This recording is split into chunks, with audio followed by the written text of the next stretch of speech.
keluarga, ini dari tadi.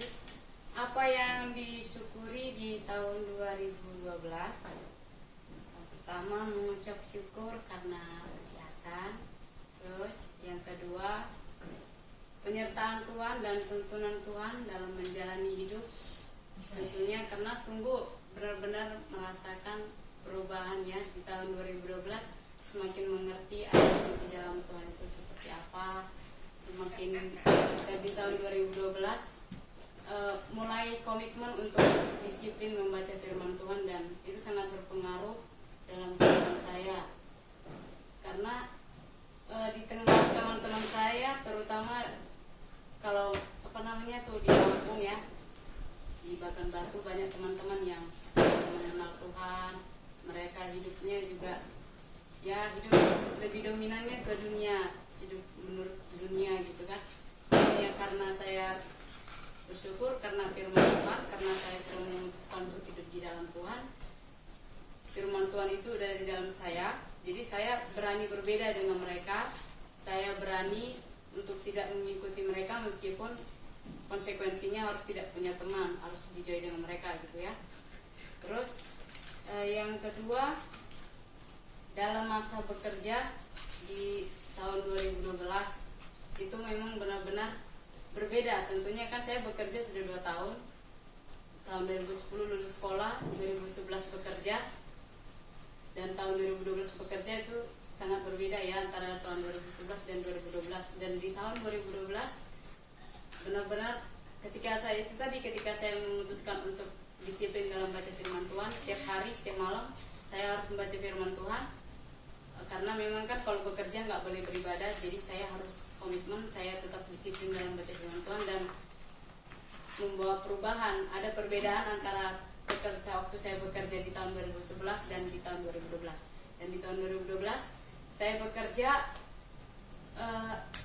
bisa dibilang memang karena firman Tuhan juga yang sudah sering saya tanamkan di hati saya, bahwa meskipun saya hanya bekerja pegawai toko biasa, tapi saya percaya kalau segala sesuatunya yang saya lakukan dengan tulus, apapun itu pekerjaannya, itu pasti akan membuahkan kebaikan buat saya pribadi. Dan saya bersyukur saya sudah bisa menguasai misalnya kan dalam bidang optik saya bisa, terus ponsel saya bisa, dan itu sangat membuat saya menjadi kebanggaan bukan arti kesombongan. Maksudnya pribadi saya mengatakan, oh benar ya, ternyata punya keahlian lah, maksudnya itu bisa dibilang keahlian. Ada rasa kesenangan tersendiri gitu ya secara pribadi. Dan di tahun 2012 ini merasakan di setiap terutama itu kemarin di bekerja terakhir di ponsel, kita itu ada banyak anggota dan saya paling terakhir masuk gitu ya. Karena paling terakhir masuk ya, seperti biasanya kalau orang bekerja, kalau paling terakhir itu kan juniornya pasti harus mengalami ditindas lah, misalnya dalam arti ditindas dalam hal apapun ya, tempat tidur, tempat pakaian itu nggak dikasih sama teman-teman kerja gitu kan. Terus bos juga tatapannya agak sinis gitu kan, karena kan banyak anggota dan saya yang paling terakhir masuk gitu. Tapi karena saya mengimani firman Tuhan bahwa setiap orang yang percaya kepada Dia dan setiap orang yang berserah kepada Tuhan tidak akan pernah menjadi ekor, melainkan menjadi kepala. Itu yang saya imani. Dan bukan waktu yang lama, sekitar 2 minggu saya langsung mendapat, istilahnya bukan, kalau jabatan di dalam terlalu tinggi ya, karena hanya cuma sebagai pegawai toko, tapi dalam arti saya jadi kepercayaan bos. Dalam hal apapun saya jadi kepercayaan bos. Dan itu saya percaya karena iman saya yang mengimani bahwa setiap orang yang percaya, setiap anak-anak Tuhan Yesus itu yang benar-benar hidup di dalam Tuhan Yesus itu tidak akan pernah menjadi ekor dan menjadi kepala.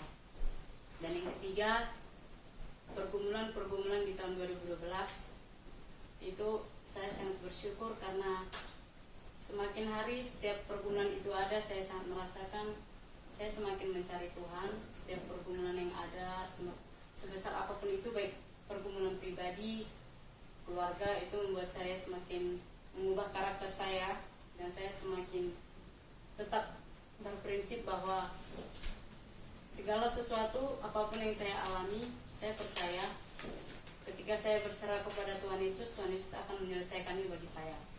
Itu. Terus yang kedua, apa yang diharapkan dan komitmen di tahun 2013. Harapan saya di tahun 2013 ini, saya benar-benar menemukan jati diri saya.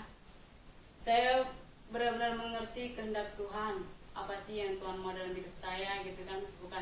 Jadi ketika saya melangkah, bukan karena saya ikut-ikutan sedang apa hebohnya zaman sekarang ini ya, maksudnya dalam arti sedang dalam memutuskan apapun itu ya, bukan karena saya pengaruh sekitar, tapi benar-benar karena itu yang Tuhan inginkan. Meskipun prosesnya lama, tapi itu harapan saya supaya tetap mengerti firman, mengerti rencana Tuhan, sehingga saya tetap bersabar dan tetap menanti jawaban Tuhan atas segala kerinduan saya untuk mengerti sebenarnya apa sih yang Tuhan mau dalam hidup saya.